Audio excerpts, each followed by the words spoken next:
Hello and welcome back to our YouTube channel Padhai with Guru Chela. पढ़ाई with Guru चेला is the ultimate hub for all things exam preparation. Dear students, in today's video, we will be analyzing the latest question paper for India's foreign policy in a globalizing world. By going through these questions, we can gain valuable insights into the exam format and understand the types of questions that may appear in the upcoming exam. So, let's get started. Dear students, आज इस video के माध्यम से हम discuss करने जा रहे हैं BA honours political science semester 6 के DSC paper India's foreign policy in a globalizing world के लेटेस्ट क्वेश्चन पेपर को।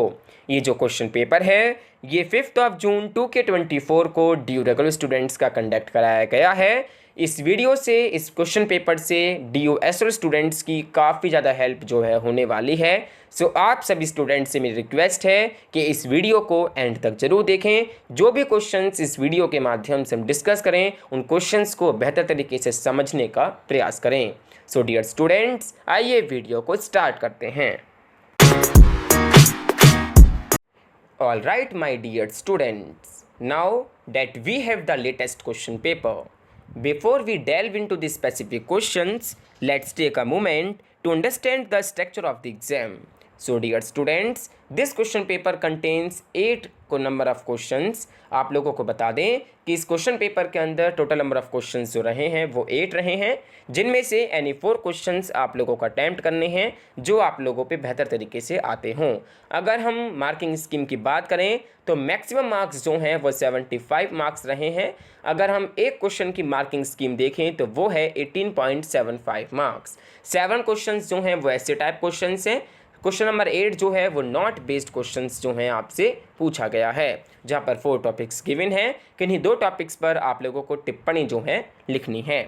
अगर हम बात करें आंसर राइटिंग की तो आप लोग जो हैं किसी भी एक माध्यम में आंसर्स को लिख सकते हैं। थ्रू आउट द पेपर आप लोगों को वही मीडियम जो है यूज़ करना है, फॉलो करना है, चाहे वो हिंदी मीडियम हो चाहे वो इंग्लिश मीडियम हो। आप लोगों के पास टोटल 180 मिनट्स हैं आंसर राइटिंग के लिए। बेहतर तरीके से आप लोग जो हैं आंसर्स को लिख सकते हैं। सो आइए बढ़ते हैं क्वेश्चंस की तरफ, देखते हैं किस प्रकार के क्वेश्चंस जो हैं पूछे गए हैं। आप लोगों से मेरी रिक्वेस्ट है कि अगर आपने 2023 का क्वेश्चन पेपर अभी तक नहीं देखा है जो कि हमने वीडियो के थ्रू डिस्कस किया है, तो उसका लिंक हमने इस वीडियो के डिस्क्रिप्शन बॉक्स में प्रोवाइड करा दिया है। एज सुन एज पॉसिबल आप लोग जो हैं वहाँ पर जाएं और जो है क्लिक कर वहाँ से वो क्वेश्चन पेपर जो है ज़रूर देखें, चेकआउट करें। सो आइए अब बढ़ते हैं क्वेश्चंस की तरफ। क्वेश्चन नंबर 1 है, discuss the salient principles of India's foreign policy. Bharat की विदेश नीति के आधारभूत सिद्धांतों का चर्चा करें। सो देखिए काफ़ी स्ट्रेट फॉरवर्ड क्वेश्चन जो है यहाँ पर पुटअप किया गया है।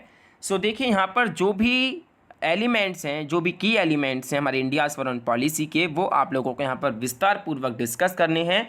जो उनकी कैरेक्टरिस्टिक्स हैं वो आप लोगों को बेहतर तरीके से यहाँ पर एक्सप्लेन करनी होंगी।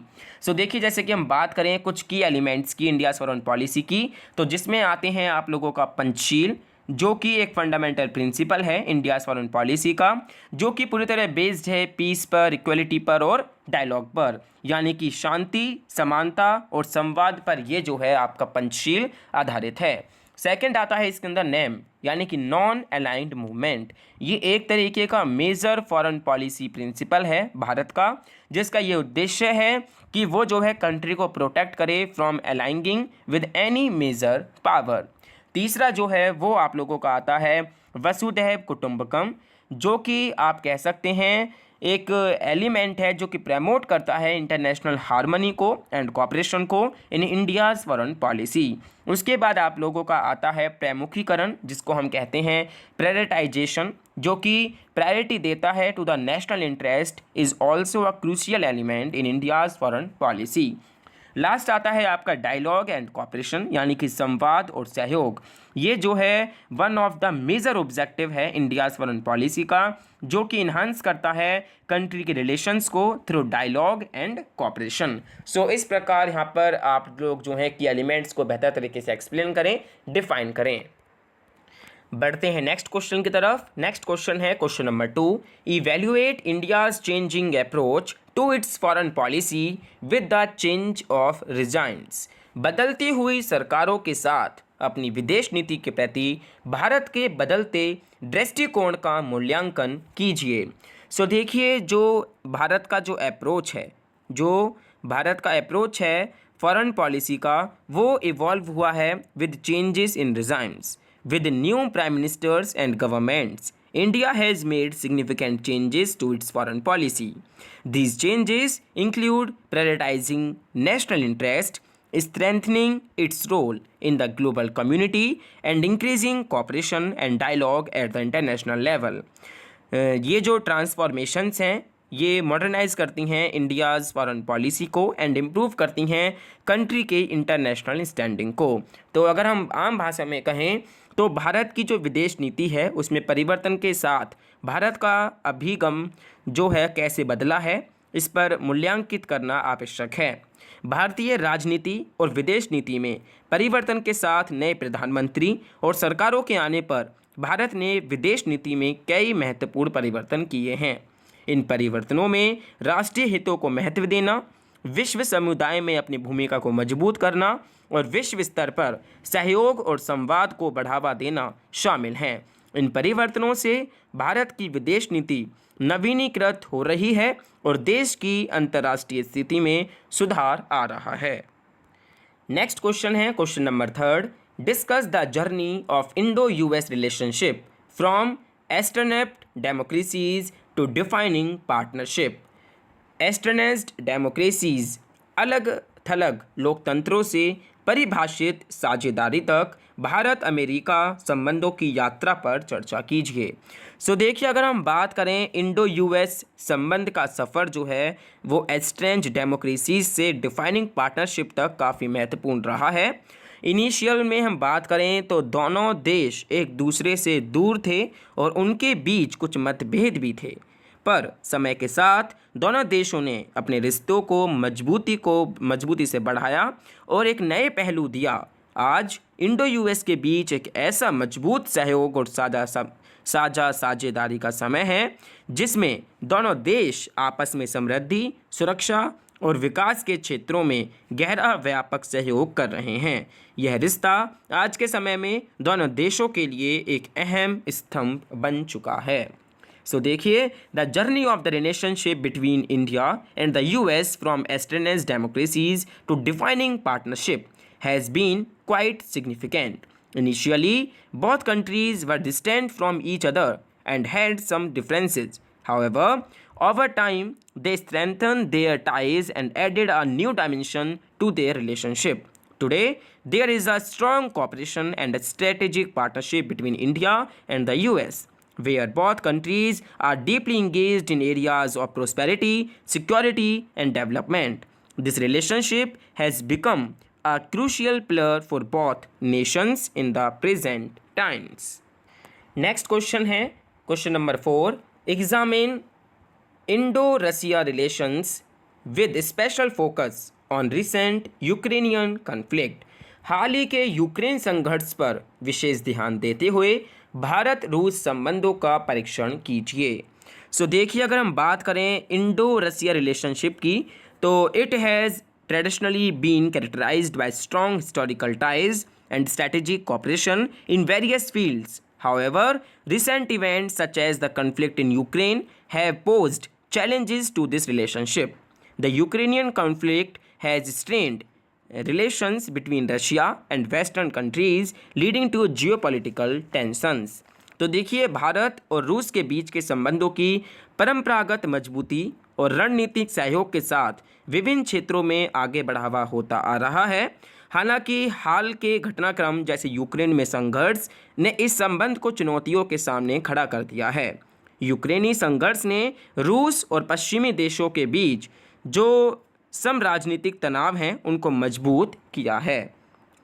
In the context of Indo-Russia relations, India has maintained a balanced approach by not taking sides in the Ukrainian conflict. India has emphasized the importance of dialogue and peaceful resolution of conflicts. Despite the tensions between Russia and Western nations, India has continued to engage with both parties while upholding its stance on non-interference in the internal affairs of other countries. तो देखिए, भारत रूस संबंधों के संदर्भ में भारत ने यूक्रेनी संघर्ष में कोई पक्ष नहीं लिया है। भारत ने संवाद और संघर्षों के शांतिपूर्ण समाधान के महत्व को जोर दिया है। तो यहाँ पर जो है हम कह सकते हैं कि ये जो कॉन्टेक्स्ट है ये काफ़ी ज़्यादा इसके अंदर एसेंशियल है भारत के लिए to navigate these complex geopolitical dynamics carefully to safeguard its national interest while maintaining its strategic partnership with both Russia and Western countries. The recent Ukrainian conflict has understood the need for India to pursue a nuanced and balanced foreign policy approach to uphold its interest in the evolving global landscape. So moving on the next question, question number 5. India-China relations are of conflict, competition and cooperation discuss. Bharat चीन संबंध संघर्ष, प्रतिस्पर्धा और सहयोग के हैं, चर्चा कीजिए। सो देखिए, India and China share a complex relationship characterised by elements of conflict, competition and cooperation. The border disputes especially in the regions like Ladakh have led to conflicts and tensions between the two countries. Both nations have competing interests in the region, which can sometimes escalate into confrontations. तो अगर हम बात करें भारत और चीन के बीच का संबंध विवाद, प्रतिस्पर्धा और सहयोग के तत्वों से युक्त है, तो सीमा विवाद विशेषकर लद्दाख जैसे क्षेत्रों में दोनों देशों के बीच टकराव और तनावों की ओर ले जाते हैं। दोनों राष्ट्रों के बीच प्रतिस्पर्धा के हितों को लेकर विवाद हो सकता है। इसके साथ ही India and China also engage in economic cooperation through trade and investment. Both countries are members of various international organizations like BRICS and SCO, where they collaborate on common interests such as economic development and regional security. तो देखिए, जैसे कि हम देखते भी हैं कि जो भारत और चीन व्यापार है और निवेश के माध्यम से आर्थिक सहयोग में भी जुटे हैं। दोनों देश जो हैं वो ब्रिक्स के और SCO जैसे विभिन्न अंतर्राष्ट्रीय संगठनों के सदस्य भी हैं, जहां पर दोनों ही आर्थिक विकास और क्षेत्रीय सुरक्षा जैसे सामान्य हितों का सहयोग करते हैं। So the key to managing this multi faceted relationship lies in effective communication, diplomacy and finding common ground to address differences while fostering areas of mutual benefit. Both countries have shown willingness to engage a dialogue to resolve conflict peacefully and enhance cooperation in various fields. इसके बाद है next question, question number 6. How far India-Pakistan relations have hampered effective functioning of SAARC? Critically evaluate. Bharat Pakistan संबंधों ने SAARC के प्रभावी कामकाज को कैसे बाधित किया है, आलोचनात्मक मूल्यांकन कीजिए। तो देखिए, भारत पाकिस्तान के रिश्तों ने दक्षिण एशियाई क्षेत्रीय सहयोग संगठन, जिसको हम कहते हैं सार्क, के प्रभावकारी कार्यकलाप को जितना असफल बना दिया है, इसका मूल्यांकन आप लोगों को यहाँ पर करना है। सो देखिए, the tense relations between India and Pakistan have significantly hindered the effective functioning of the South Asian Association for Regional Cooperation, that means SAARC. SAARC's main objective is to promote cooperation and partnership in the South Asian region. But the conflict between India and Pakistan have diminished the prospects for collaboration in the region. The border dispute, terrorism, and other issues between India and Pakistan have strained the possibilities for cooperation with SAARC. The lack of mutual trust and ongoing tensions between two countries have made it challenging for SAARC to achieve its full potential in fostering regional cooperation and development. सो देखिए, भारत पाकिस्तान के बीच संबंधों की जो तनावपूर्ण स्थितियों ने SAARC के सकारात्मक कार्यकलापों को प्रभावित किया है। जहां पर हम बात करते हैं सार्क का जो मुख्य उद्देश्य है, जो एम है, जो मोटिव है, वो है दक्षिण एशियाई क्षेत्रों में सहयोग और साझेदारी को बढ़ावा देना। लेकिन भारत और पाकिस्तान के बीच के विवाद ने इस क्षेत्र में सहयोग की संभावनाओं को कम कर दिया है। सो ओवरऑल ये आप लोगों को यहाँ पर डिस्कस करना है। बढ़ते हैं नेक्स्ट क्वेश्चन की ओर, question number 7. Discuss India security challenges with special focus on cross border terrorism. सीमा पार आतंकवाद पर विशेष ध्यान देते हुए भारत की सुरक्षा चुनौतियों की आपको यहाँ पर चर्चा करनी है। सो देखिए, अगर हम बात करें भारत की सुरक्षा चुनौतियों पर चर्चा करने की, तो इसमें जो है विशेष ध्यान देते हुए हम सीमांत आतंकवाद की हम बात कर रहे हैं। तो भारत को विभिन्न सुरक्षा चुनौतियों का सामना जो है करना पड़ रहा है, जिसमें सबसे महत्वपूर्ण है सीमांत आतंकवाद, यानी कि क्रॉस बॉर्डर, ठीक है, टेररिज्म। तो भारत के विभिन्न सुरक्षा चुनौतियों का सामना जो है उसको करना पड़ रहा है। अगर हम बात करें सीमांत आतंकवाद की, तो सीमांत आतंकवाद जो है भारत के लिए एक महत्वपूर्ण समस्या बन गया है, जिसमें आतंकवादी संगठन अपने आतंकी अभियानों को सीमाओं के पार बढ़ाने के लिए उपयुक्त सीमा क्षेत्र का इस्तेमाल करते हैं। भारत को इस तरह के आतंकवाद के खिलाफ जो है निर्णायक उत्तर देने के लिए सुरक्षा और ग्रैंड चांस के जरिए माध्यमों को मजबूत करने की आवश्यकता है। सीमांत आतंकवाद के खिलाफ भारत को सुरक्षित जो है हमें रखना चाहिए। So to address this challenge effectively, India needs to strengthen security measures and intelligence gathering to combat terrorism, enhancing border security and conducting thorough investigations are crucial steps in countering cross-border terrorism.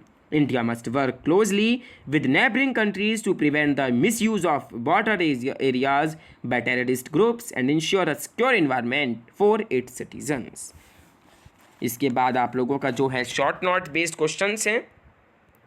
Question number 8, right short notes on any two of the following. निम्नलिखित में से किन्हीं दो पर संक्षिप्त टिप्पणी लिखिए। पहला है इंडिया एंड यूरोपियन यूनियन। तो देखिए, अगर हम बात करें भारत और यूरोपीय संघ की, तो भारत और यूरोपीय संघ के बीच संबंध विशेष महत्वपूर्ण है। यह संबंध विभिन्न क्षेत्रों में सहयोग और सहयोग को प्रोत्साहित करते हैं, जैसे कि व्यापार, विज्ञान और प्रौद्योगिकी और सांस्कृतिक आदान प्रदान। वहीं हम बात कर रहे हैं भारत और बांग्लादेश संबंध की, इंडिया एंड बांग्लादेश रिलेशंस की। तो हम बात कर रहे हैं भारत और बांग्लादेश के बीच संबंध ऐतिहासिक और सांस्कृतिक रूप से महत्वपूर्ण हैं। ये दोनों देश व्यापार, साझेदारी और सीमा सुरक्षा जैसे क्षेत्रों में सहयोग करते हैं। थर्ड है ब्रिक्स, यानी कि BRICS, ठीक है। तो ब्रिक्स की अगर हम बात कर रहे हैं, तो ब्रिक्स जो है वो एक ऐसा संगठन है जिसमें ब्राज़ील, रूस, भारत, चीन और दक्षिण अफ्रीका जो हैं शामिल हैं। इसके बाद हम बात कर रहे हैं यहाँ पर SCO, यानी कि हम बात कर रहे हैं संघाई कोऑपरेशन ऑर्गेनाइजेशन की, जो कि एक इंटरनेशनल ऑर्गेनाइजेशन है that includes India, China, Russia, Pakistan, Uzbekistan, Tajikistan and उसके बाद आता है आपका Kazakhstan.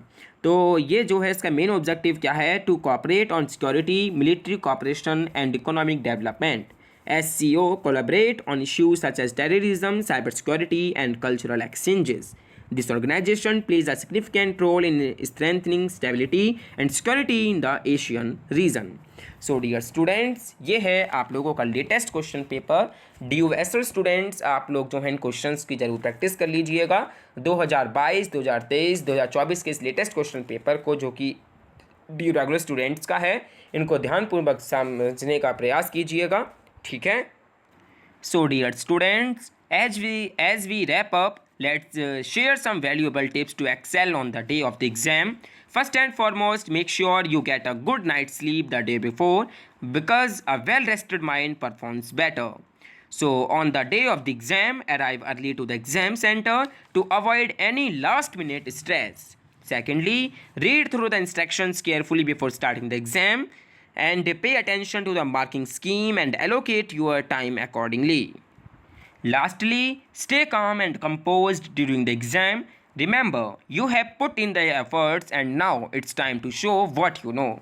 So I hope this analysis and the tips provided will be beneficial to you in your exam preparation. If you have any further questions or need more guidance, feel free to reach out. Good luck with your studies and I am confident you will do great on the exam. Don't forget to like this video, subscribe to our YouTube channel Padhai with Guru Chela and hit the notification bell to stay updated with our latest content. Thank you.